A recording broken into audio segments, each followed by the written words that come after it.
Live. Just refreshing the devices here to make sure that they get to see us as well. And good evening from the Philippines. Yes, my name is Jing Dalagan. I'm the host for Untold Legends. And as promised, this is volume 2 of episode 2 of season 2 about Brian Rose. And tonight, if ever we are earlier than usual, by the way, Happy New Year to everyone. We are earlier than usual because the guest that we have, that I promised in volume 1 of our episode on Brian Rose, is someone from a time zone which is way earlier than the place where I am from.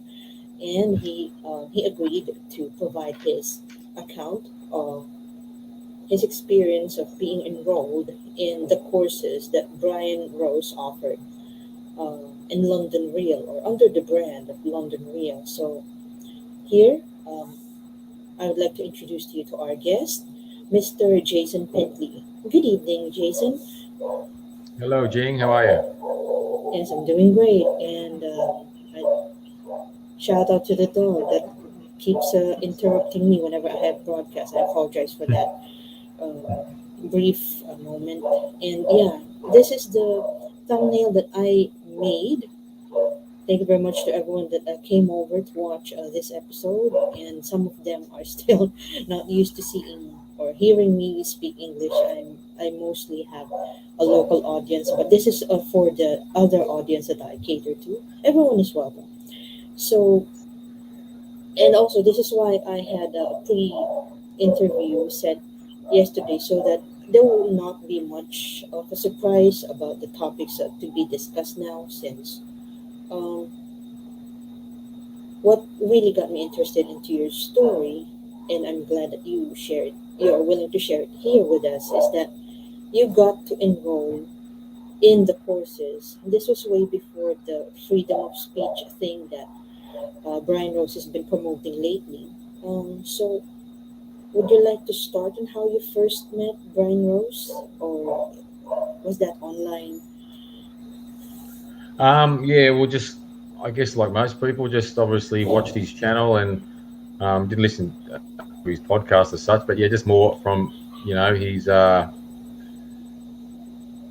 interviews online and stuff like that, and obviously his presence on social media, and, just like everybody, just to develop the knowing and obviously the caliber of the guests that he got on his show obviously drew a bit of attention and stuff like that. He seemed like I mean, he's a good interviewer. I'll give him that. He's good at his job, and he just seemed like an individual that was, had interest in a lot of topics that were important, especially in today's recent events. So yeah, it just seemed like a good individual to, I guess, pay attention to. Yes, absolutely. He knows how to at least put himself in topics that are relevant and try to offer a solution when it comes to those issues. So, in your case, before you discovered Brian Rose online, you already have an existing business. Um, I was doing a bit of personal training on and off, and obviously with the COVID things slowed down. But when it come to actually doing the course with Brian, I was pretty much starting from scratch, because my initial business was actual face-to-face, whereas the business Accelerator and the Inner Circle was based around creating a digital product. So basically, it was a startup. That was specifically from scratch. Yeah.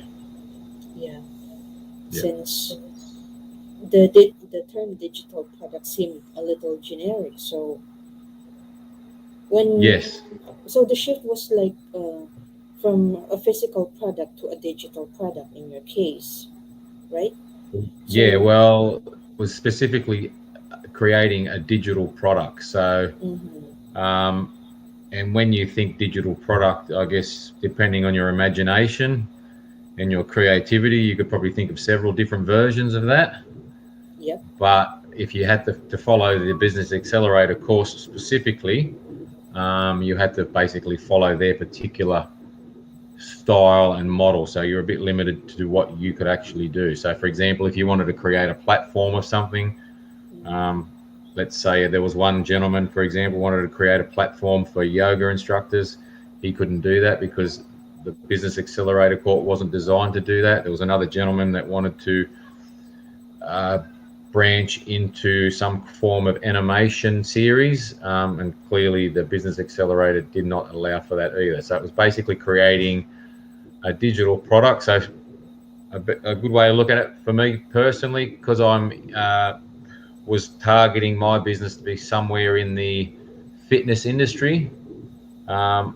My digital product was going to be along the lines of, but not limited to, basically creating a program of some sort for my audience, if that makes sense. Because based on what you told us, it sounds like you're being told to create an app.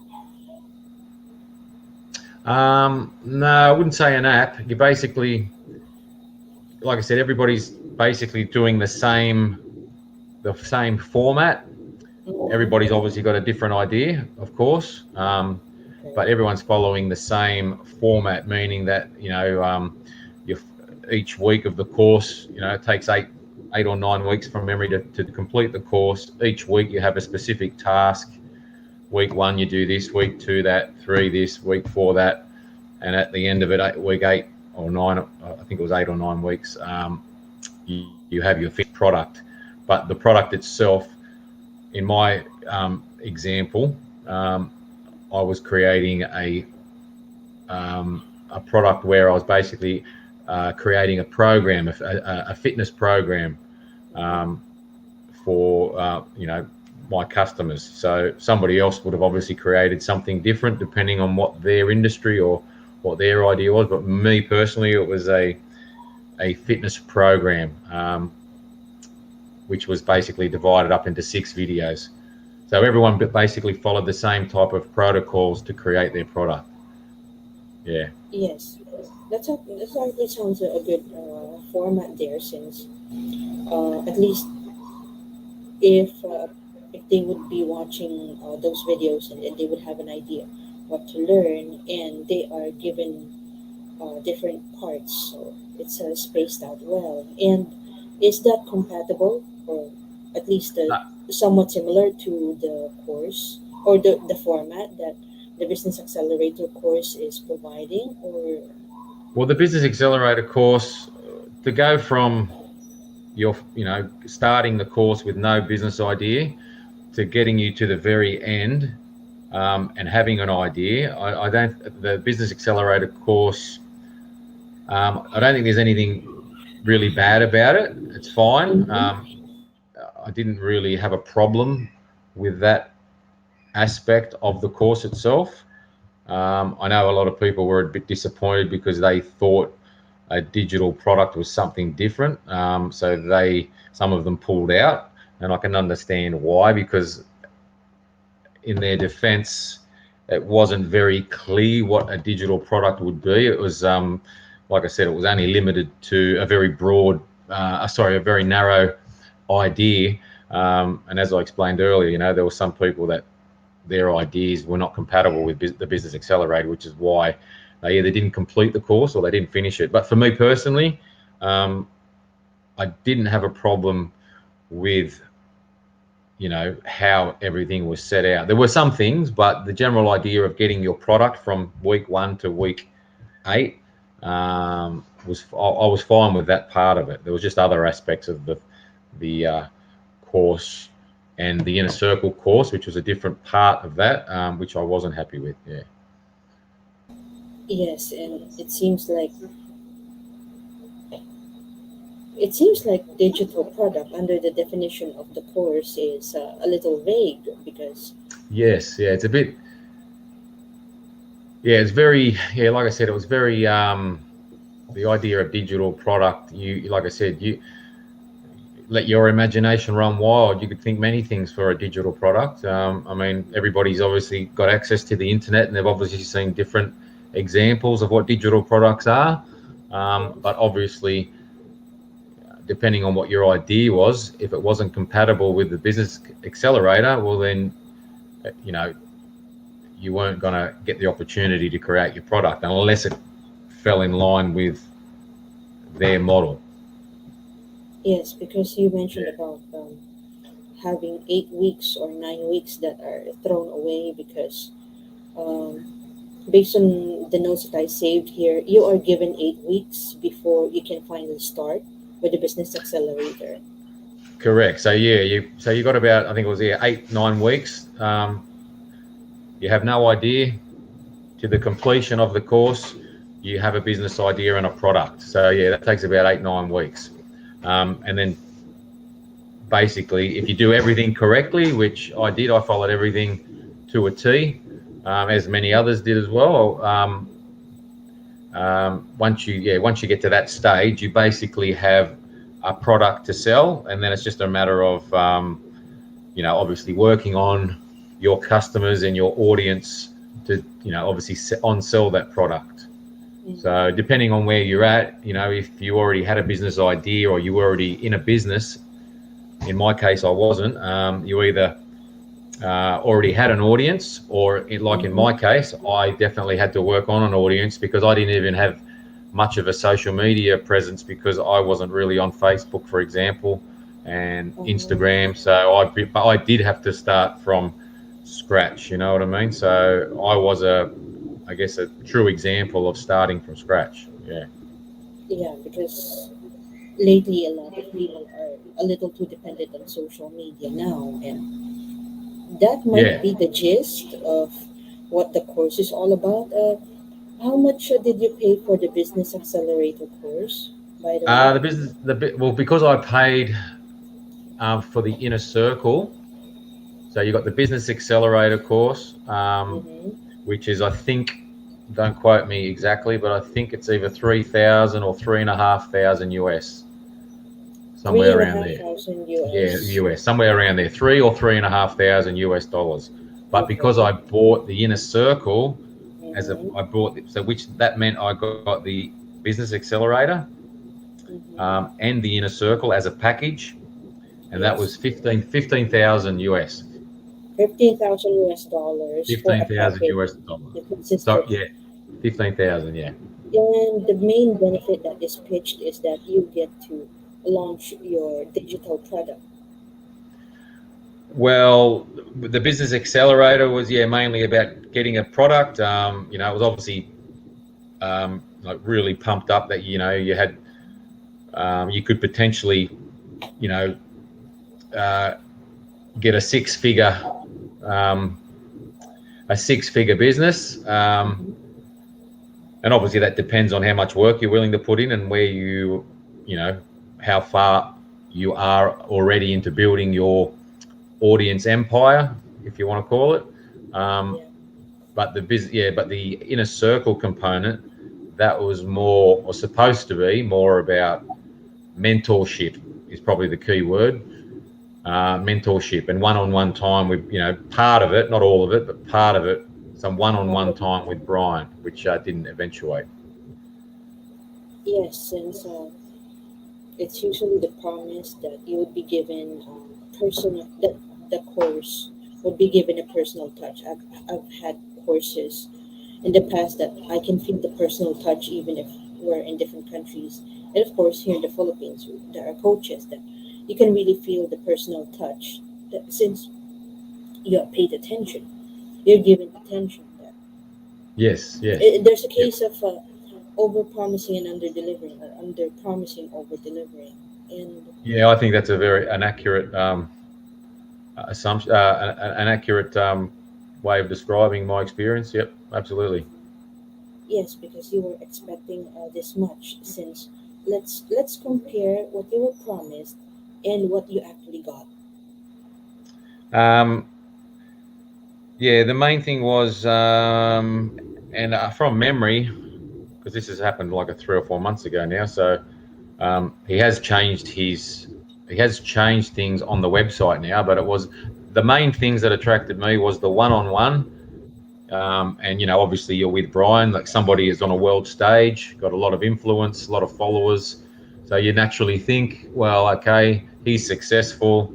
Um, uh, he's got a lot of followers. A lot of experience comes to mind.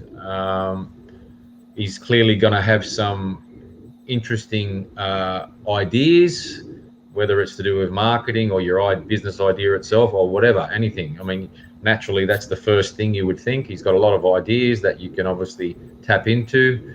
He's going to give you his time one-on-one. You're going to have access to him, which you did have access to him, but not really in the way that you thought you had access. It was only through a particular group called a Slack group, which I think I mentioned to you yesterday. Yeah, that's Um, right. but the way it's kind of, the way it's kind of sold to you, it's like you kind of like got his personal phone number, and you kind of like can call him anytime. But it's basically on a Slack group, which you tend to not to message him anyway because you're on the Slack group, you're actually communicating with the group and the team leader as opposed to Yeah, Brian. So yeah. Some people call it the business version of Discord. Not right, sure if you're yeah. familiar with Discord. Well, even with that, like the main thing that we did on the Slack group was roll call every day. So you basically Oh, this is for the inner circle. Obviously, you had access to your group of who were in the group, about 15 of them roughly, all wonderful people, very inspiring people, um, and not taking anything away from them. They were brilliant in many ways, but really all you did was report every day what you were going to work on regarding your business. So you might say, today I'm going to work on building my audience, or today I'm going to work on, shooting a video for my product, or, whatever it might be. You're just basically letting everybody know how you're going to put some energy and effort into your business for that day. yeah. Basically, I just muted myself since That's right. my mom almost said to do it. It's okay. Live. We're doing. At least some of us can tell that it's live. So, at least in this case, we are. This is what I call a personal interaction. At least based on my understanding, like one-on-one interview. I get to teach you, and then it just so happened that we're live. It's like we're like a panel. I would understand that kind of format if you just paid to be included in a Slack group. At least they should have clarified that earlier in the sales pitch. But if Yeah, true. Yeah, yeah, yeah, because the promise is one-on-one interview, and one-on-one interview. If you really want it private, if it's just the two of you, maybe that can be done on Zoom or some other meeting app. There's so many of them lately. It just so happened that um, apps like StreamYard rose to popularity because it's so easy to stream. At least if you're depending on the tools that you're using. So well, there were these roll calls, and there were these um, roll calls remind me of school, wherein people would just check if you're in the Slack group, and then they yeah, would be giving you yeah. tasks.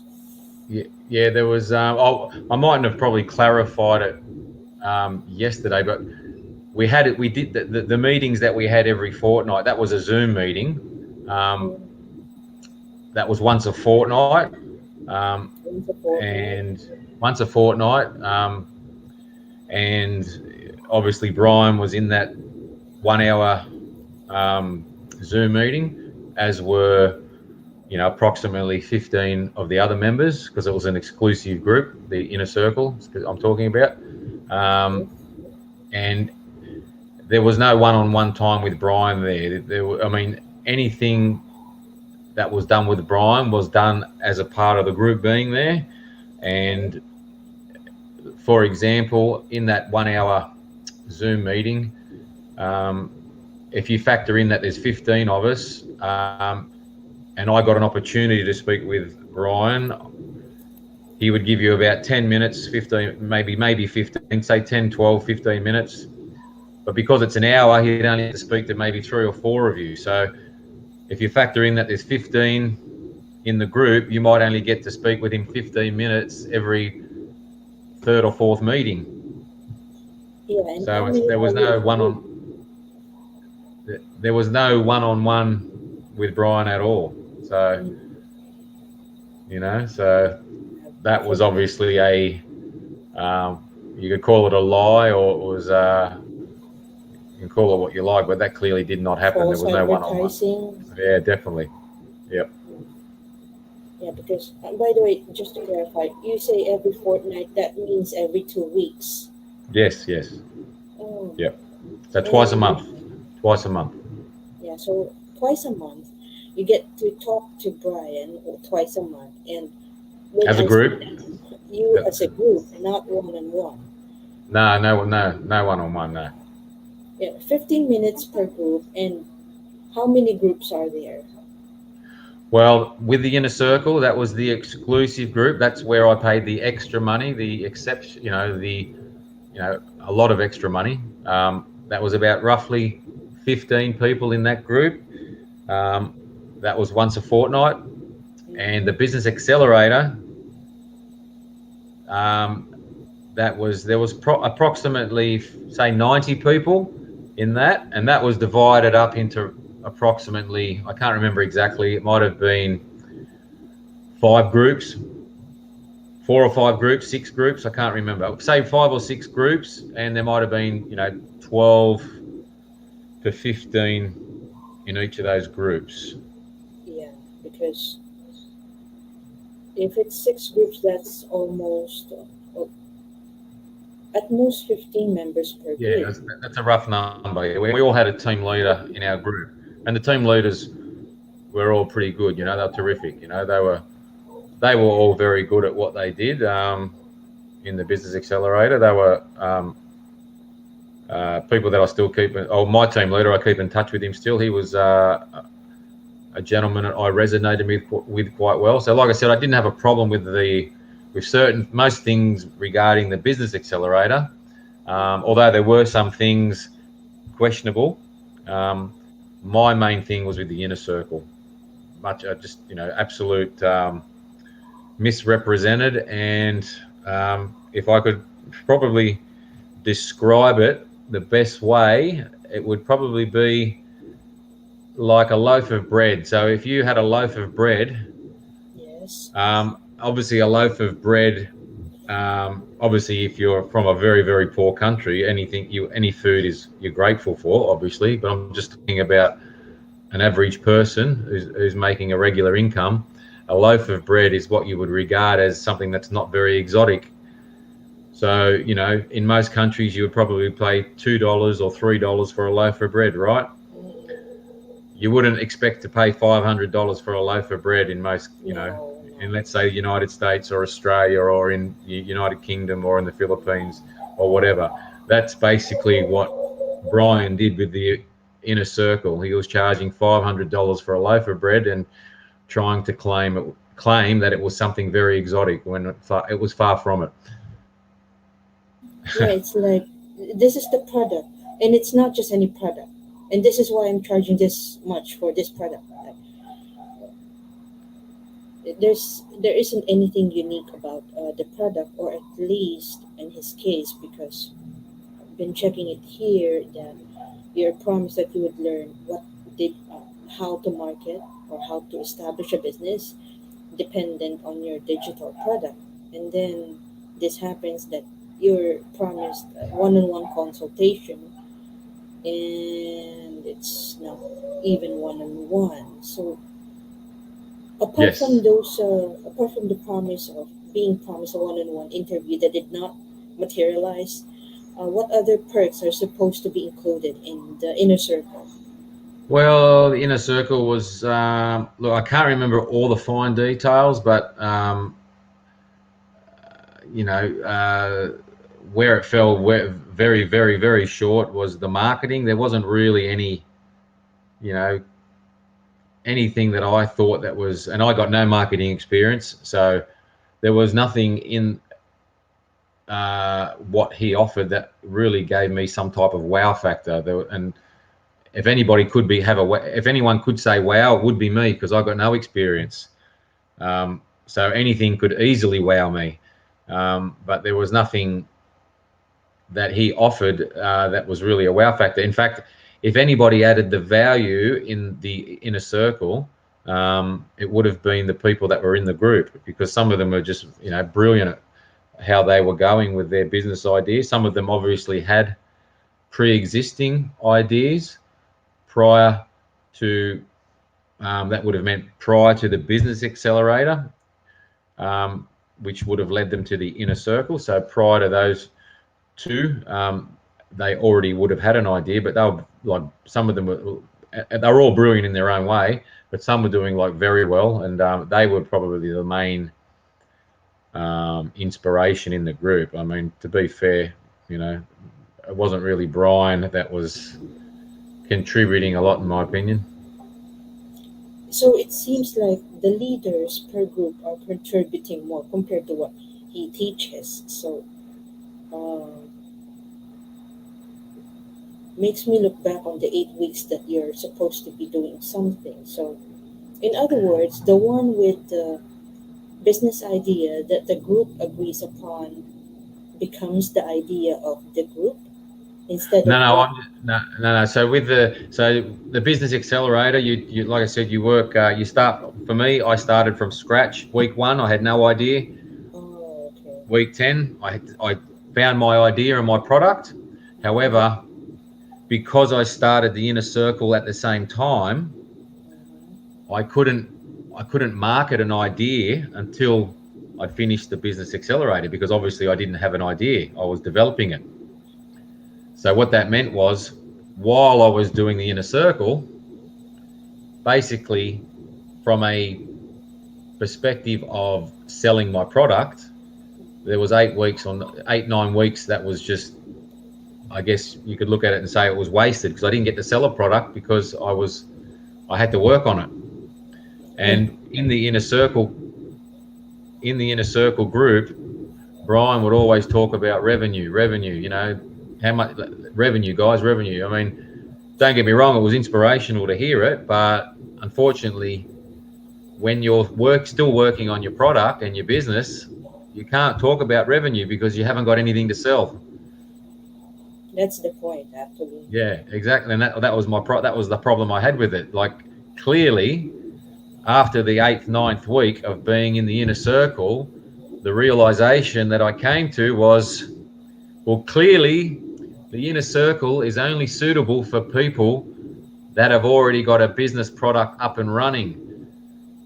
So, for example, it would have been more suitable for someone like me to do the inner circle, maybe 6 months after I'd launched my product, or 9 months or 12 months,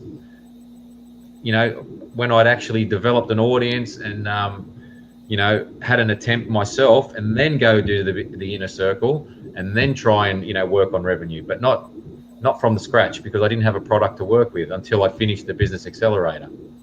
Mm, Yeah. sounds tough. It's like, Yeah. at this point, do you even see a difference between business accelerator and the inner circle, or they Well, simply have to be taken as a package?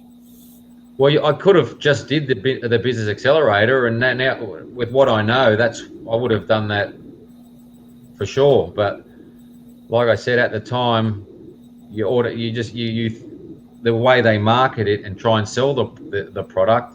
I mean, really speaking, the gentleman that did the initial consultation when I signed up, he should have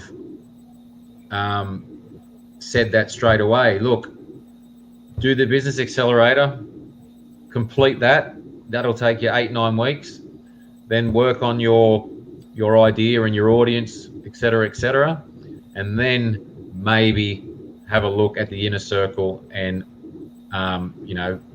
work with Brian. But even still, it's still over. I still believe it's still overpriced, because you don't really get a lot of value anyway. I'm just speaking from my experience. Like, it's, in my opinion, a complete, absolute waste. Like, the first 8, 9 weeks was an absolute waste in the inner circle. Absolute waste. Yeah, that's the thing because you were promised. There's so many aspects in business that can be taught, like the planning stage and then the marketing stage, and then this happened. Yeah, that's right. And just to expand on that, so when I come to the conclusion that clearly the inner circle was, it was not, they shouldn't have sold it to me. That was my query with them. And I got in contact with my team leader who was, trying to be proactive and trying to help me, forwarded on the information to London Real and Brian. And unfortunately, they did not want to deal with the situation and basically ignored me for, approximately could have been 5 weeks, could have been 6 weeks, but did not even respond to me for 6 weeks. Not one phone call, until I got an email about 5 weeks later, which basically patronised me and said, thanks for your feedback. We'll use this for the future, blah, blah, blah. But I'm sorry, there's no refunds. And that was it. So it was very, very poor, infuriating, because there was they took no responsibility. And just to add to that, what we did, we wanted to kind of like catch them off guard. So my wife booked in another consultation because they wouldn't call me back. So she booked in a consultation under her phone number, and they called back. So they naturally thought that my wife was interested in doing, one of their courses. So she explained, pretending to be a new interested party, and even the person doing the consultation said that, oh look, I recommend doing the business accelerator first, and then maybe 6 months later, possibly do the inner circle. So they even admitted in that consultation that's what he said anyway. I'm not saying they all do it, but that's what he said. So it's like a Freudian slip. Sorry? It's like a Freudian slip, or he slipped up and end up telling you. Well, my wife didn't obviously allude to who I was or anything like that. I can't remember, but I think she might have mentioned it after she got that information. I can't remember because she did make a few calls, but she did get an admission from the gentleman who did say, yes, I wouldn't recommend doing the inner circle until you develop, your business from the business accelerator first, work on it for 6 months. I think he said 6 months. He might have said 9 months. I can't remember. And then possibly or you'd be more suitable to do the inner circle then, because by that stage, you've got a bit of an audience. You have a product that's obviously got a bit of momentum already, and you're just going in there to fine tune it in the inner circle. So that's basically what that little exercise my wife did was all about. Yeah, because Yeah. you have valid questions going on, and Yeah. you just want. Is it so? You mentioned this is just for a partial refund. Well, my query was mainly, so keep in mind that you had the business accelerator, the inner circle. They both started together, pretty much the same day. It took 8 weeks to do the business accelerator, 8 or 9 weeks to finish the business accelerator. So obviously after that 8-9 weeks, I was already in the the inner circle for 8-9 weeks. So that time had already elapsed, which therefore meant I had, I think, would have been another 16 weeks remaining, because it was a 6-month mentorship, the inner circle. So that meant 24 weeks mentorship. So 8 weeks already subsided. I'd made the realization it was clearly not suitable for people like me, which meant I had 2/3 left, 16 weeks. Supposedly. And obviously after I notified them, London Real and head office and Brian clearly didn't want anything to do with it, and that's why it took them 5 weeks to even respond. So, I mean, even if I was the most unrealistic and silliest person in the world, you still got to respond. Like not 5 weeks. I mean, that's just ridiculous. Yes. You know. Yeah, because in this case, I'm not sure if you read other posts on the Facebook group as well, since others just outright canceled their credit card so that they will not be charged again, and not sure if Yeah. that Well. helps refund Yeah. with Well, helping. unfortunately for me, when I paid, I was because it was such a large amount, 15,000 US. I didn't Yes. pay on my credit card, Mm-hmm. um, so I paid through PayPal. Oh. Yeah, I paid through PayPal, and even the after I tried to get a refund, I obviously put in a what do they call um, a, Dispute. a dispute? Correct? Yep, a dispute with PayPal. They really didn't want to help me either, and I'm not sure why because they tried to say that I'd already received the goods, but they did. They refused to understand the fact that when you're doing a course, how do you clarify that you've received the goods if it's over a period of time? You can't. If it's a 6 month course, you don't get that 6 months in a package. You have to spend the time to complete it, which takes 6 months, obviously. So they tried to claim that I'd already received it, that I received the product. Which, I mean, you tell me, how is Yeah, that possible? I don't know. There's a gray area that I saw there.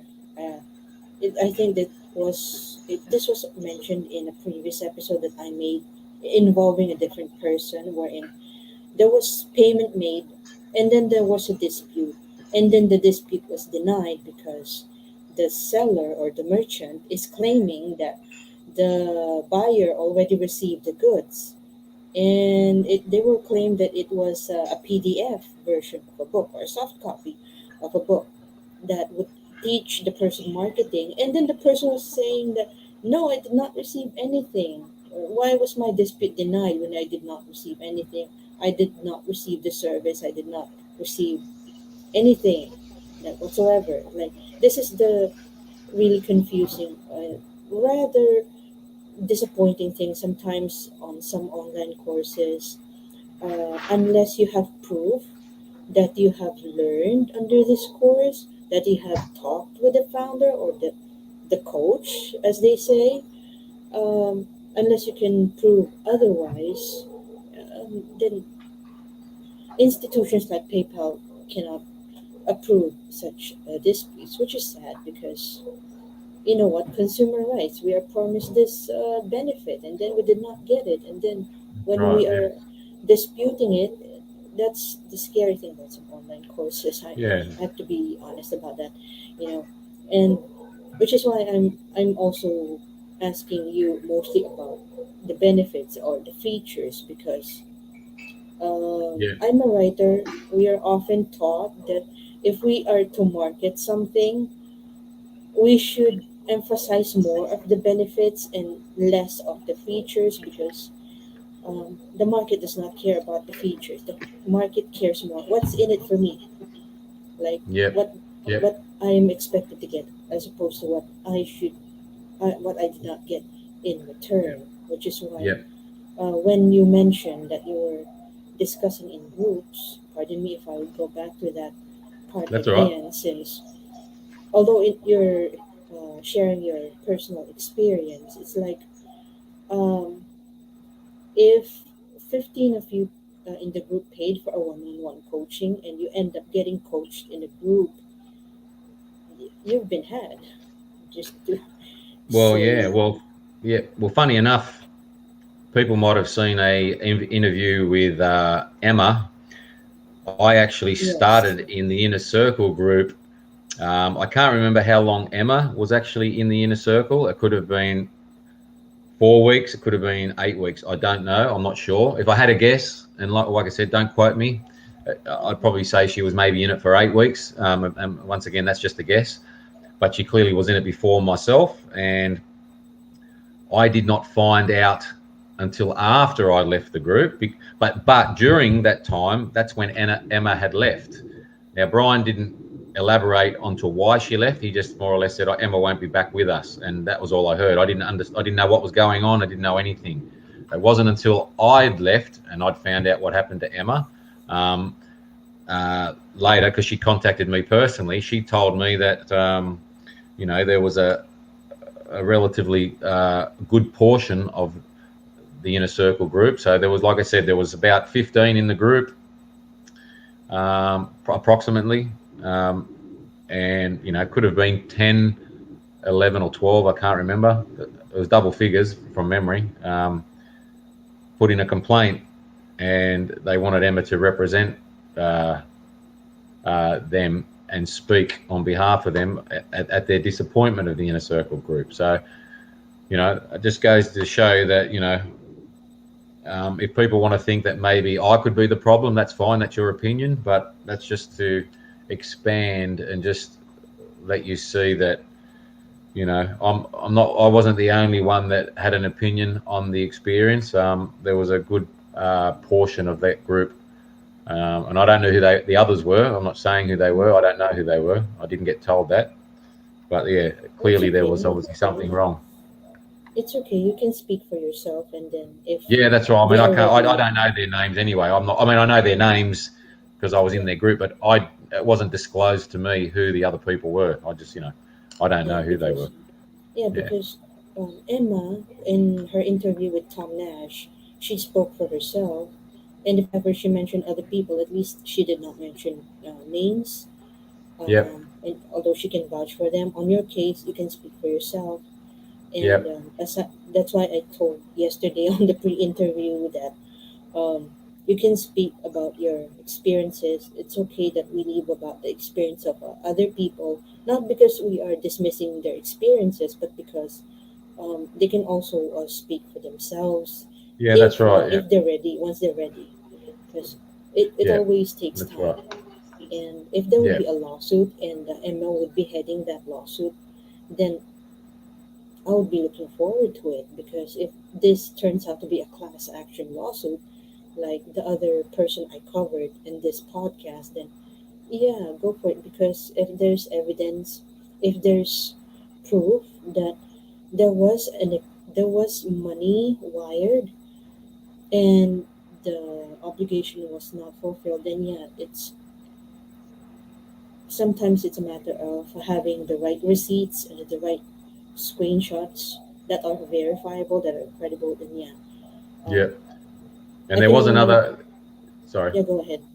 Yeah. Sorry. And there was some. I won't. Once again, I won't mention any names. It'll probably come out in due course in the near future. But there was somebody else that messaged me not long after I left with similar um, feelings about the inner circle, and obviously left prematurely because they were disappointed. But I won't mention, like I said, I won't mention any names. I'm sure it will come to light in the Mm-hmm. future. But once again, it just highlights the fact that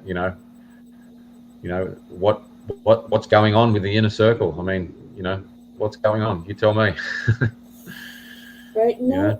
mm, I have very little information about the inner circle, truth be told, because by the time I discovered about Brian Rose, um, and YouTube recommendations are weird, I have to say, because I started getting recommendations of videos from Coffeezilla, from Spencer Cornelia, and Tom Nash.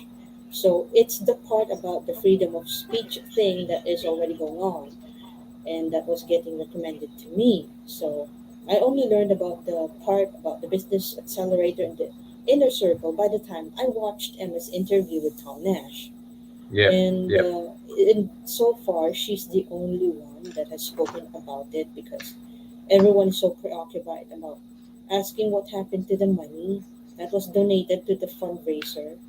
And it almost uh, overshadowed people like you, people that are looking for a refund from London Real or from Brian Rose, if we can tell the difference between the two. Since Yeah. London Real might be the corporation, Brian Rose is the person. If we can tell them apart, then yeah, in the Yeah. end, we end up asking Brian Rose about it. I'm not. Yeah. I almost said I'm going after, but then again, I'm just someone from the outside looking in, Yeah, there, analyzing into these things. yeah. There was a few other things I think are very important as well. Just to give you an insight into his character, Mm-hmm. um, because, and I think it's very important. So I'll give you an example of what Sure. happened. And this, I'm trying to think. I can't remember with certainty, but I'm pretty sure Emma might have still been in the group, but I can't remember for sure.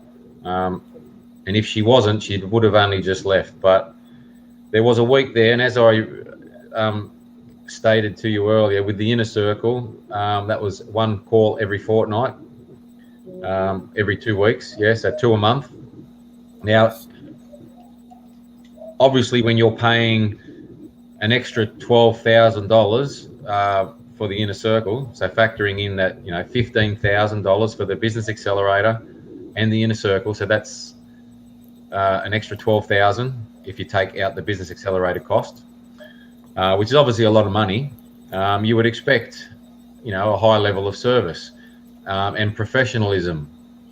So, as I explained to you earlier, Jing, yesterday, the pre-interview, Mm-hmm. um, at for one of those particular calls, like I said, one call a fortnight, every 2 weeks, one call. Brian wasn't there, uh, and uh, I mean, I would understand if something important came up, some kind of family emergency or something unforeseen. Totally Mm-hmm. understandable. These things happen, so totally understandable. Um, Really wouldn't even need to explain. If that's happened, that's happened. Unfortunate that things do happen in life. However, um, what it was this particular week, fortnight, Brian didn't show up, and the reason was because he went on a holiday to Turkey. Now, The holiday to Turkey. yeah, now I really don't care that he went on a holiday. That's fine. You can go wherever he likes, because at the end of the day, if he wanted to touch base with the group, he could have done it anywhere, because we have the internet. You can access the internet everywhere. And you would have thought that he would have done that while he was in Turkey, but no, he didn't. He didn't uh, uh, attend the meeting. In fact, I think he only. I tell a lie. What it was, he he put a short video, which was about maybe 5 minutes, maybe 3 minutes, um, saying where he was and that he couldn't be there. So it was 5 minutes. So clearly he had reception, and the reception clearly was okay, because he was also posting blogs on Instagram, um, showing him. I think from memory, he was jumping off one of the cliffs there, and something to that effect. Now, I'm not sure about anybody else, but I know for me personally, that was quite annoying, and I thought it was a bit rude, and very unprofessional, because you've got a group of people there that paid an exclusive fee to be in the group, and you only turn up 1 hour every 2 weeks, and you couldn't even be there for it. Now, like I said, I don't think that was very professional, and I don't think anybody else would think it was professional. And I was very disappointed in it. So it just goes to show, from my perspective, the type of character he is, because there was not even an explanation for it. It was just that I'm on a holiday, and it was like it was nothing. So if it was, if the price for the inner circle wasn't that expensive, I'd probably think, well, okay, fair enough. But even still, that's your obligation. That was part of your service, to offer your Yes. time to a group of people that have paid their money, and good money, to be in your group. Yet you couldn't, or you didn't obligate yourself to be there. So yeah, I just thought that was very important to point that out. So um, that was his trip to Turkey. Yeah. Yeah, because uh, he's the face of the brand. Let's face it, no. And then you come to the course, and it's someone else handling the course for you, and then Yeah, that's right. I mean, the team leaders, I didn't have any problem with the team leader doing taking over that particular call. That wasn't a problem either. That's fine. But like I said, you're paying for Brian. So Brian, um, you're paying top quality money to have Brian. So Brian should be there. Full stop. If I was charging that kind of money, um, and I couldn't turn up, for example, I would, to make up for it, I'd put it in for another day and make it up. Irrespective of whether it was my fault or it was unforeseen circumstances that stopped me from being there, I would give that extra time back. I think that's warranted and it should be expected. But I thought that was very disappointing. I thought it was very unprofessional. But that's basically what he did. So so it never happened again, or at least it never happened again under your watch, because there's still some Yeah. people who are left there. Yeah. So that was so technically that for that month, we're supposed to have 2 calls a month, so 1 hour every 2 weeks. So that particular month we had 1 call. He wasn't there. He wasn't there for one of that particular fortnight. Yeah, correct. Because Yeah, he. and another thing too. This was only just recent. Mhm. I got an email. This is probably maybe 2 weeks ago. I got an email from Trustpilot. Oh, You know, that's fine. Trustpilot. Yeah, and I put a review on Trustpilot, expressing my dissatisfaction with the inner circle course, and Mm-hmm. I just left an honest review, similar to what I'm doing here. I'm telling you what happened to me. I'm not fabricating anything. I'm telling you how it is and how it happened. Um, Mm-hmm. yeah, and they sent me an email. Now I probably put that review up. Could have been 8 weeks ago. Could have been 12 weeks ago. I can't remember exactly. But they only emailed me about 2 weeks ago, and basically the email said that London Real and Brian um, are disputing the fact that I'm a real person, that put that Oh, review up. Yeah, yeah. I forgot to tell you this. And they needed me to verify that I was a real person. So I had to send them my receipt of payment for the course. Mm-hmm. So it just goes to show you that, he's obviously he can't deal with the fact that you have to be responsible for your actions, and if you're not willing to play the game uh, at the highest standard, he obviously I look at that like that's a dirty tactic, because clearly I'm a real person, clearly I paid for the course, and clearly I had the evidence to show Trustpilot that I did the course, which I did, and they accepted it, and my review still stands on Trustpilot. But it just goes to But show they you, didn't remove it.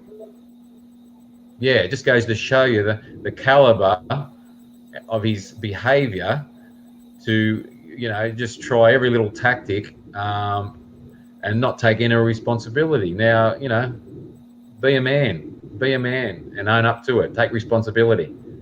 It's very simple, you know. It's after the thing. So I thought that was to be honest, I thought that was actually quite amusing. I actually found that quite amusing, and it just goes to show you how immature the man is. So yeah, Very uh, immature, because yeah, you know what, there the main reason why sites like Trustpilot and Yelp exist. I know Yelp is quite notorious, but I have to I have to remind people that these sites exist because people with dissatisfactory experiences needed an outlet. Like, hello, you can't comment on London Real's YouTube account. You can't comment on London Real's accounts or some other site. And then you have Trustpilot, and then you have that video with TED Talks where people found the freedom to express how disappointed they are with Brian Rose. And then that's the irony.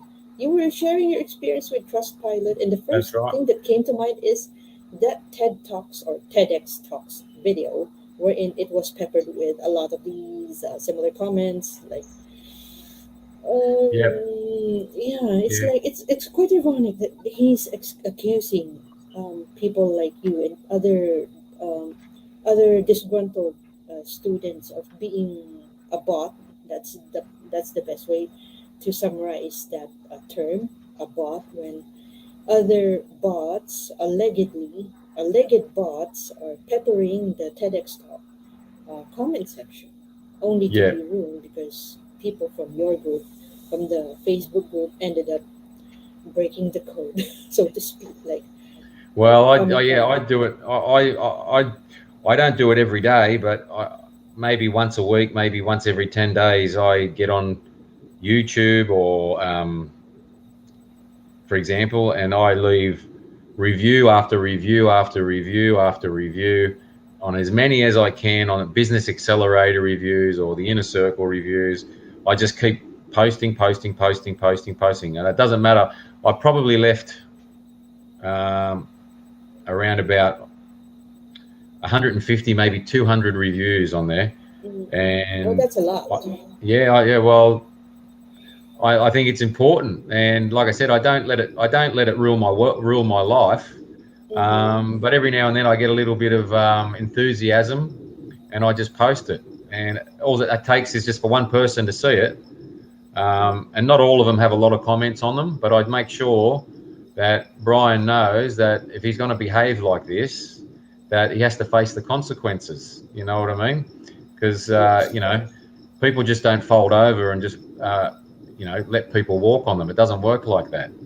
And he's nothing special, and he has to face the consequences. So, I think it's a good lesson for everybody. Like, don't let it rule your life, but just share your experience, because don't think that you know nobody will see it, because somebody will see it. They mightn't see it today and they mightn't see it tomorrow, but somebody will see it eventually. And if they see it coming up consistently, as long as you're telling the truth, and you're Mm-hmm. being honest, which is really what it's all about, you don't have to fabricate anything, but just share your experience. And, because these things add up, they add up, they're progressive, they add up little by little by little, and they become a bigger thing to deal with later on. So, you know, he just has to deal with it. Yeah, with all of these issues about accountability, any That's right. thoughts about his plans to run? I mean, we're not both from London, but of course we see all of these happening, and we can't help but observe, or at least be aware that he's trying to run as mayor for London. Like, you know, Yeah, well, I'm hearing rumours that he's got a bit of money behind him, a hidden hand behind him. Maybe he has, maybe he hasn't. I don't know. Um, a backer. yeah, possibly. It could be true. I'm not saying it is. I'm not saying it isn't. But We can't prove that. irrespective, he's. I mean, if he can't run a business morally, how can he become a mayor morally? So, I mean, he might get in, he might not. I don't know, but it's not up to me.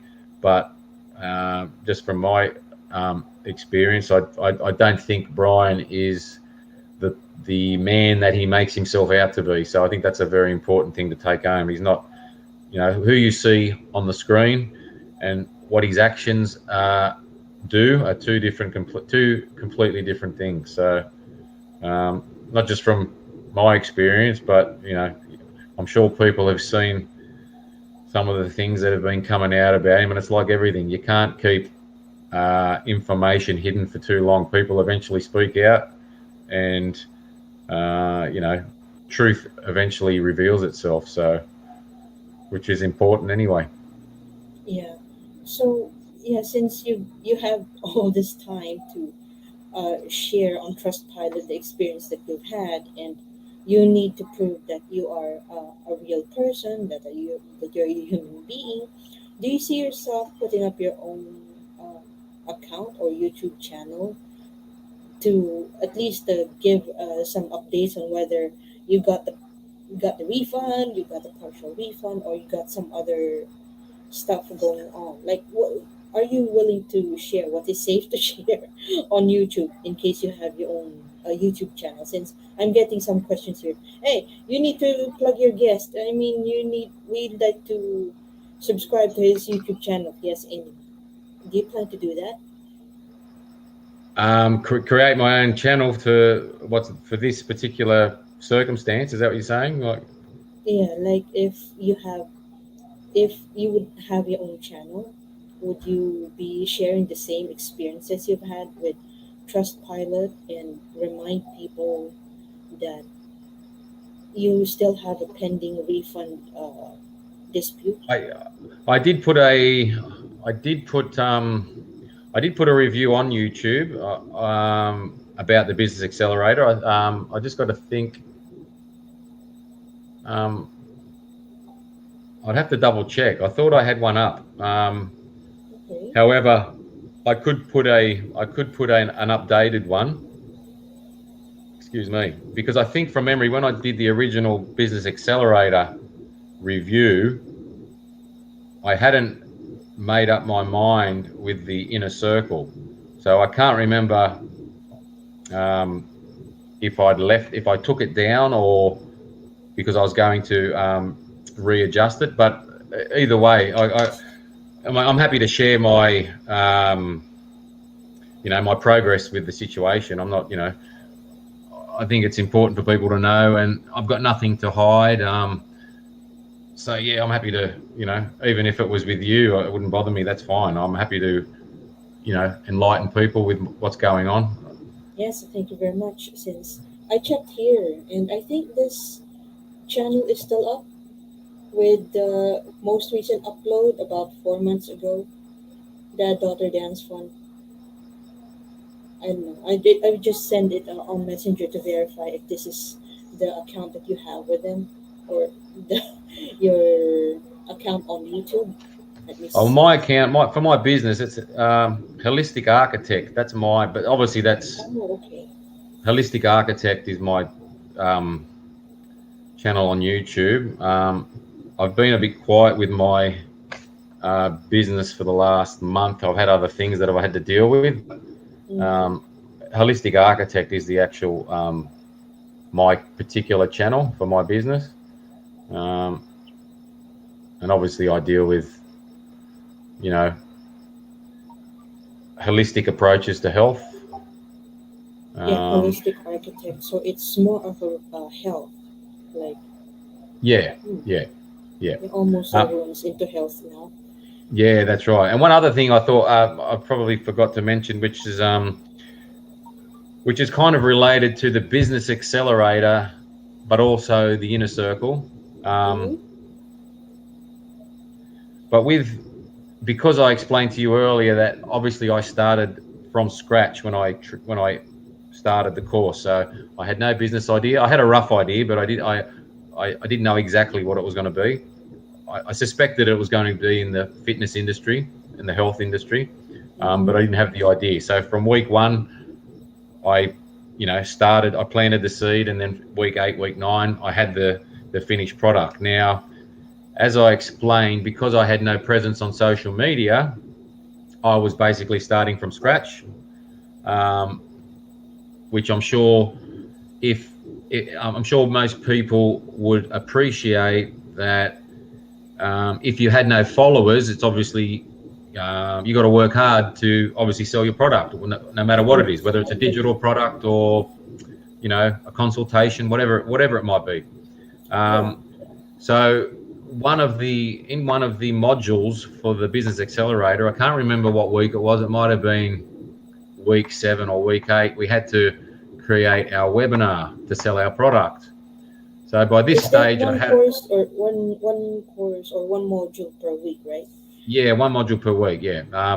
So week 1 to week 8, or I can't remember, 8 or 9. So yeah, one per week, and I think it was week 7, 6 or 7. I can't remember. Mhm. You did Course you had to design. basically. So by that stage, you would have had your product maybe not completely finished, but you would have had the idea um, and the structure of it ready to market and sell. Mm. But you had to obviously organize your webinars. So I did enjoy that part. That was fine. But the problem was because, and it wasn't just me, I think a lot of people found it, um, because a lot of people, especially, well, I can only speak for myself, but I did notice it with other people. It's okay. Because, It's your experience anyway. yeah, yeah, but because I didn't have an audience, the only people I could really uh, market my product to were my friends and family, right? So Yes. it was highly encouraged that you know, the only way to be without beating around the bush here was basically spamming. So you're spamming your friends, family, and friends. Mm-mm. Now, I didn't mind doing it for the first time because it was obviously good practice Mm-hmm. to obviously do something that you were not comfortable with. So that didn't bother me. I did it. Um, I didn't mind the challenge of it. I didn't mind getting out of my comfort zone. But to do this constantly, um, until I actually build up a real audience with real people, people I didn't know, as Mm-hmm. opposed to my friends and family. It gets a bit of it wears a bit thin after a while. You know what I mean? You're messaging people, your friends, family, and friends regularly about your Yeah, webinar. yeah, that's Um, actually the part of a yeah, course and to do, I just think and not just about that selling. I can understand. I can understand at the start, because you had to start somewhere. So I'm not criticizing that, but it was highly encouraged that you continually do it, continually do it, continually do it. Now, me personally, I just think that's complete madness because, I mean, for me, I wasn't on Facebook or social media in general, and the friends that I did have, because I didn't really use the platform itself to communicate with them. I wasn't very active on there, and now all of a sudden, because I want to sell a product, I'm ramming my webinars down their throat every week, and it just seemed it got to be embarrassing after a while, and to me, that wasn't real marketing. You know what I mean? That's That was, not that was marketing just, at all.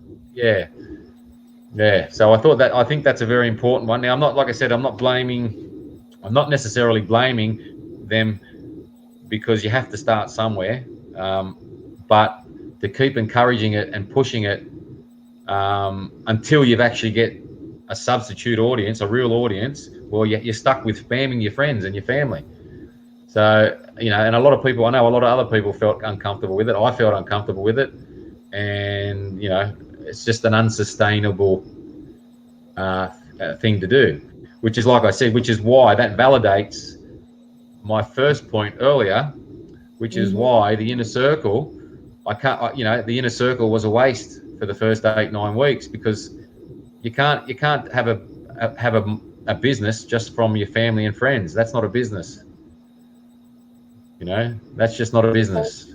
to me because You know, here on my end, if you're trying to put up a business, at least on my perspective, you don't limit yourself within that circle. You need to cater to an actual market. You need to address a need. And that's what I see that on the course, based on how you shared it here, he addressed a need about business individuals or entrepreneurs, aspiring entrepreneurs. They wanted to put up a business, but they don't know how.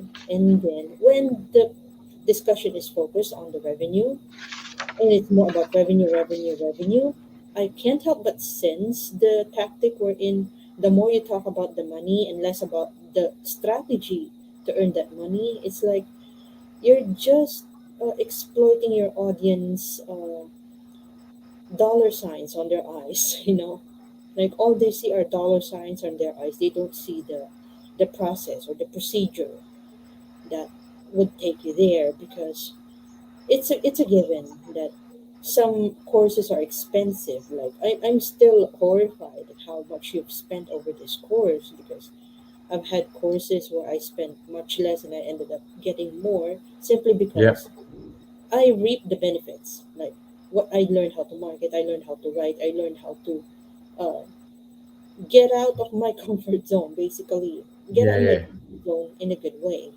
And if ever there's revenue, you need to check the revenue later, because here's the procedure, and then you do this, and then you check later who responded, and then whoever responded, yeah, that becomes your core audience. In his case, in Brian Rose's case, and I conduct, conducted some research on him, it seems like he's more preoccupied with the image rather than coming from Look, a yeah, place of yeah. help. I think that's fair. I mean, Brian has a very big ego. I don't think I really need to explain that to people. I think it's very obvious he has a big ego. Um, Mm, it's okay to have an ego. I'm not saying it's a bad thing. I mean, it's important you have an ego, but as long as it doesn't get too far ahead of you, and it's not mm, too big, because it can get you into trouble, and it can steer you away from generally what's right as well. But yeah, Brian does have an ego, and just to validate that, like I said, in the Slack group, mm-hmm, once again, I do get inspired by people's success. So I'm happy for people to be successful. I get inspired by it. I love it. It's great. It gets me motivated, and I love to see it. But you know, Brian seemed to put himself on a bit of a pedestal, which is why I believe he charges the exuberant price for the inner circle. And based on my conclusions that it's way overpriced and like a $500 loaf of bread, it's there's nothing exotic about the inner circle. And like I said, to validate it even more is the fact that in the Slack group that I explained to you earlier, that we um, did roll call every day, occasionally he would come on there and and share his experience. Now, I don't want to sound like I'm disgruntled just for the sake of being disgruntled, because I'm happy for people to do well, but it's just my perception of Brian that he would come on there from time to time. He would say, "Oh yeah, you know um, just got another deal and another interview with blah blah blah," or just did this and just did that, and you know what, that would be all well and good if he put all that value back into his inner circle. But to me, with what I know now, that was just Brian blowing his own trumpet, and just telling you how good he is for the sake of telling you how good he is. Because, like I said, I didn't walk away from the inner circle and say, "Wow, what an experience!" And honestly, that's what I expected to get after 6 months. And like I said, I couldn't even bear doing another week after 8 or 9 weeks, because I thought this is just ridiculous. And um, here we are. So I thought that was important. He's got a big ego. He can't deny it. But mm-hmm. to the point where, in my experience, it would just, I think he just made himself look a bit silly at times, because it's okay to have an ego and inspire people, but you've got to put something back in there to give to people. So Yeah, that's what I'm basically saying. because He that's wasn't what humble. we're. He he wasn't, and there are times that it's not a problem, but the moment you forget that you're coming from a place of help, then yeah, you end up not fulfilling a lot of obligations to your audience. So Yeah. Yep. in this case, so you, Trustpilot is the only site so far you have posted these unsatisfactory reviews, correct? Just Yeah. Trustpilot. The reviews I've put one on Trustpilot. I think I put one on ScamGuard. Oh, Um, okay. ScamGuard. Yeah. I think my wife forwarded some documentation off to somewhere in London. Now I can't remember exactly what it was or who it was, um, but it was something. Yeah, I can't. Yeah, I know it sounds silly, but I can't remember exactly who it was, but it was something. It could have been some agency or somewhere in London, that obviously seemed like it was important that they knew, particularly on the basis that he's running for mayor of London. And when I say that, obviously, I'm not just speaking on um, for myself. I feel like I'm speaking for everybody else that feels like they've been obviously done wrong by Brian. So Mm-hmm. I'd have to find out exactly who it was. I can't remember off the top of my head, but it was somewhere in London. She forwarded off some information about, our experience and, his dealings with us. And yeah, and basically and YouTube, yeah. So YouTube, I left. So what I would do, I go on YouTube, just very simply type in London Real Business Accelerator, and naturally all of the people's vlogs would come up. Now, most of Mm-hmm. them would either be people that have done reviews for the actual course itself, or it might even just be a vlog, because we had to do vlogs during the course itself. So either one, I would just leave as many reviews as I could, and just highlight my experience. And it's interesting because you do get I get replies regularly when I put something on there. So um, people have their own interpretation of my experience, and that's fine. It's not my business to worry about what other people think. I can only speak for myself, and it's up to what other people think. I can just share my experience, but yeah, I'm being as honest as I can. I can't say really anything that positive about the guy, to be honest with you. But I'll tell a lie. He is a good interviewer on London Real, but that's that's a different topic, isn't it? Yeah, because the feedback is that he started out as trying to be Joe Rogan, and then he ended up trying to look like Dan Pena. I'm like, I Yeah, researched this, most of that. Yeah, so yeah. There seems to be some. Look, Dan Pena. Me personally, I mean, I don't know him too well. To be honest, I only know him through Brian mentioning him and all the rest of it. But um, I'm not going to claim that I know the guy because I don't. But he doesn't seem like a very warm individual. Um, he seems a very cutthroat type of person, and it seems to be rubbing off onto Brian. So Brian seems to put this big um, halo, or this just bows over to Dan Pena. And from what people are saying, yeah, he may have changed since he's you know put some time into that relationship and maybe adopted some of his business ideas and business tactics. I don't know, but clearly there seems to be some type of uh, turning point for Brian, because he did seem like he was a different person years ago, just from my small observation. I haven't done a lot of research, but it clearly seems like some kind of point there where he's changed and taken a different attitude. yes, I have to agree on that. So yeah, I'm just checking on the notes here. Like you mentioned about your wife signing up and receiving an email. Can you elaborate more on that about the email? What well, Yeah, that was the one I explained earlier. So what we were trying to do with that, this was after um, I tried to speak with them about getting a partial refund, because they wouldn't get into contact with me. mm-hmm, The only way we could get communication was why my wife would book in a consultation to sign up for the Business Accelerator course. That's the only way we could get them to call back. And as I explained earlier, there was one gentleman she got in touch with, and you more or less got him to admit that the inner circle is not suitable for people that are starting up like myself. mm-hmm, She also spoke to one of the team leaders, um, explaining our situation openly about where we stand, and the fact that they're not replying to me, and all they could do was say, I can only pass the message on.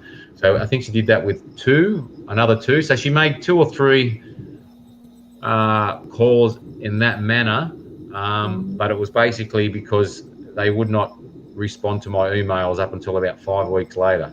So that's what that was really all about. Hmm. Yeah, and you still end up not getting a decent response. Sorry if I have to say that it's No, not a decent response at all. oh, it's I mean, it's pathetic, really pathetic. I mean, Um, English may not be my mother tongue, but I can tell if someone is just trying to send you away. Like, yeah, we already well, replied an email. No, that, yeah. that's clearly all it was. It was just they just wanted to. Like I said, I could have sent 10, maybe a dozen emails in that time, maybe more. Mm, And when I finally got that email, it was, I can't remember it word for word, but it was along the lines of, you know, a patronizing response, more or less. We thank you for your feedback. It's very important to London Real. This can help us in our future design of our course or something like that. However, if you refer to our terms and conditions, we do state that there are no refunds and all sales are final or something, pretty much something to that effect. And that was it, and yeah. that took 5 weeks from my roughly 5 weeks. It could have been 4 weeks, could have been 6 weeks. I can't remember exactly, but it was a damn long time. And yeah, that's all I got. Yeah, Yeah. because you simply have to prove to them that you did not take the entire course. You only took a few weeks, Well, right? if you factor in, like I said, I did explain to them. Look, I'm happy to pay for the business accelerator. So let's factor in that was say 3 or 3.5 thousand. Um, and I felt on the basis that the that the inner circle is not suitable for startup businesses. I felt that I was deserving to get a refund for that difference, which would have Yeah. been around about 12,000 or whatever it was, 11,500. And even at the even worst case scenario, they should have refunded me for the remaining 16 weeks of the inner circle. So that's worst case. Now, That's actually the worst case. yeah, that's worst case scenario. But in their eyes, you know, um, you know, no, no. Hmm. Now, Yeah, I've got there's a family. Like I've got a family. I've got 3 kids. I've got a 7-year-old, a four and son that's 5 short this year, and I've got a newborn who's just 9 months. So, you know, irrespective of who I am or how many I have in the family, I mean it's hard earned money, and you know, uh, I think very unprofessional experience and very disappointing. Hmm. and since I can sense that some people from London Real might be watching this, hello, good evening. Any parting words before we end this interview? Unless you have a lot more Uh, parting uh, words. Look, like I said, my main my main problem was, like I said, with the inner circle, and like I said, I think that's um, uh, the best explanation I can give, and I think it's a very fair explanation, and it's a harsh explanation, but it's an honest explanation. It Is is. would you pay $500 for a loaf of bread? No, you wouldn't. You wouldn't pay $500 for a loaf of bread, and if you did, you would expect it to be a one hell of a loaf of bread. So that's as fair and as honest as I can be, without being, um, you know, without exaggerating. I think I can't be any fairer than that. However, the business accelerator, although there were some things in the business accelerator that I wasn't happy with, like the spamming, for example, I was satisfied with the fact that providing you're flexible with your expectation, um, you can go from week 1 to week 9 or week 8, and get a business idea. And the great thing about it is it's very flexible, so you can change that anytime you want, and as many times as you want, and you can do it with multiple business ideas as many times as you want. So that part was fine as well. And the other good thing was, a credit to the people that were in the course. Now, obviously met some really great people in the course from all different parts of the world, um, especially in the inner circle, but not limited to. So the inner circle have some very inspirational people that were doing very well, and it just goes to show you that their efforts, uh, you know, give you great enthusiasm to want to for you to put energy and passion into your idea. And with the Business Accelerator, the people that I met in there, I still keep in contact as well. So you do meet good people, but that's just to highlight the fact that that was a pleasant experience. But my main issue, like I said, was with the inner circle and how it was very, very overpriced. And I would highly recommend anybody to give it a serious thought. But that's up to you what you do. That's just my opinion. You might have a different opinion, but that you've heard it from my mouth. Yeah, it's actually a fair assessment of Yeah. business, or what could have been a business. Yeah. Oh, look, I'm still. I've still got my ideas still fine. I'm not discouraged by any way with what I'm going to do. They're still nurturing. So they're very promising, the ideas I got. Like I said, my main problem was with how London Real handled an issue that could have easily been dealt with, and the fact they didn't hold any accountability, and the fact that it was well overpriced. But just one thing I forgot to mention too, it was only one little thing, but that was another thing with the inner circle. Sorry to leave it at the last minute, but It's okay. they with the Business Accelerator, they had an accountability document which was actually useful. It helped you track where you were going. It was good for, you could see how everyone else was tracking. They also had an accountability document in the inner circle.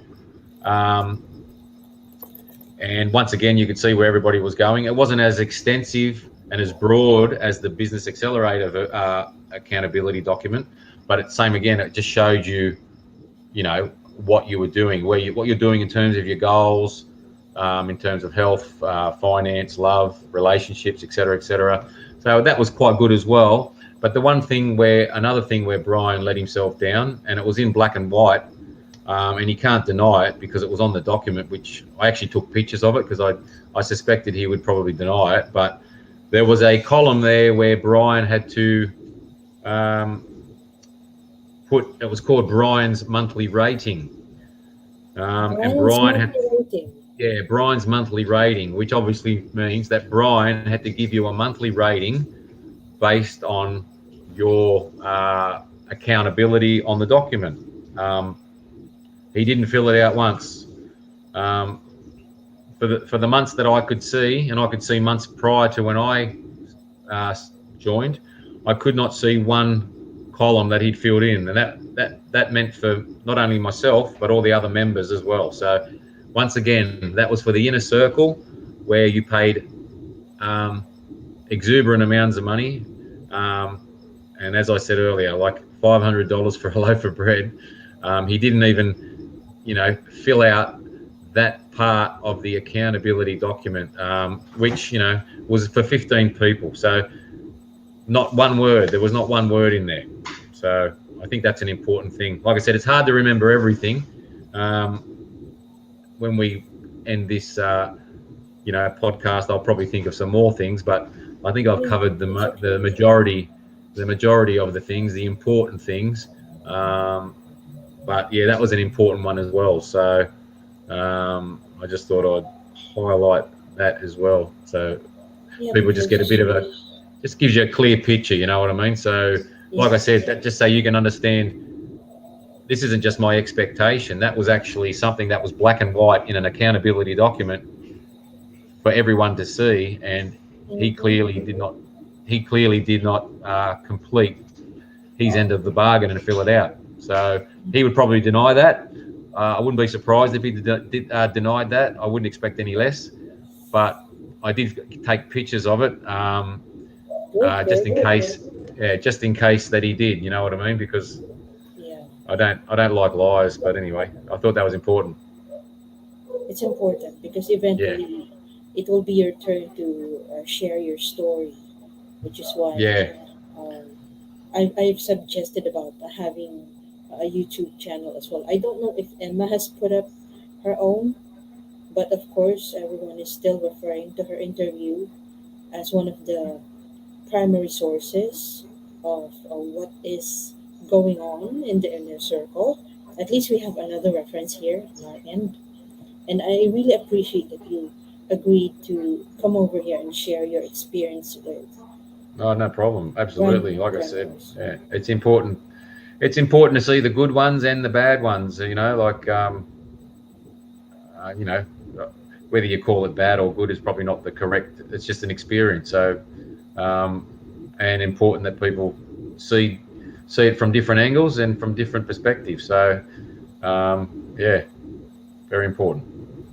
You know, Yes. Yes. especially if you, hmm? Go Especially ahead. if you're talking about somebody that wants to be a mayor of London, which is quite a big city in the world. So I Mm, mean, I think a lot of countries have a lot of experience, and I think fair to say probably a bit fed up with the political nature of whether it's their governments or what they see in their own country or countries around the world, and it's just not a time where people want to see people being taken for fools again. You know what I mean? So yes. I think for that reason, this was an important interview, as I'm sure many others will be important as well, because you got to treat people with a bit of respect, especially when you're at that level and that Mm-hmm. caliber in the public eye. So yeah, Because the moment that they see you here sharing your story, eventually they will find the courage to share their story as well. And although right now we cannot, um, well, we understand that they cannot share their story yet, and we cannot force them. If there's still danger looming in the background. Like, I'm not sure if you're aware of what happened to Equals Cash. He's still yeah, uploading occasionally, but because of the online harassment that he received, it's not showing on YouTube, but it's mentioned in the Facebook group as well. And we cannot blame everyone else if they would yeah. I will not, look. they're willing to talk, they're not willing to show your face like you would. Yeah, I will look. I'm happy to put my face to it because, like I said, at the end of the day, call it good, call it bad, it's an experience. So it's important that it gets shared. And I can understand. So, for example, when I did the business accelerator, there was 90 people, and from week one, people have this perception of who I am based on, week one, week two, week three, week four. You're watching everybody progress throughout the course and all the rest of it. Mm-hmm. And I can understand why people would maybe be a little bit reluctant to I guess show them this side. So, but at the end of the day, this is an experience, and there's nothing to be ashamed of. I mean, I'm just here to share it, and it's not up to me, or it's not my business what other people think of me. I can only control what I think, and you know, it's up to everybody else to make up their own minds what they want to do, whether they want to share it or not. But at the end of the day, just just all you can do is be honest and just share your experience. That's it. If you don't want to do it, that's fine as well. But don't be ashamed or don't be embarrassed. They don't need to be embarrassed. Nobody is too Yeah, smart to be duped, and we yeah, all that's right. understand that feeling. So, thank you very I think much, Jason, for sharing your story. no worries. You're Just welcome, in Jing. case, Thanks. yeah, just in case there would be sequels to, yeah, there might be sequels to this episode again, but I might upload them as individual videos compared to having them as sequels to the podcast that I have. No And worries. You seem like a creative woman. If you come up with so many creative ideas, if I can help you out in the thank you future, very just much. throw the ideas my way, and I'll see if I can help you. Sure, sure do. We'd stay in touch then.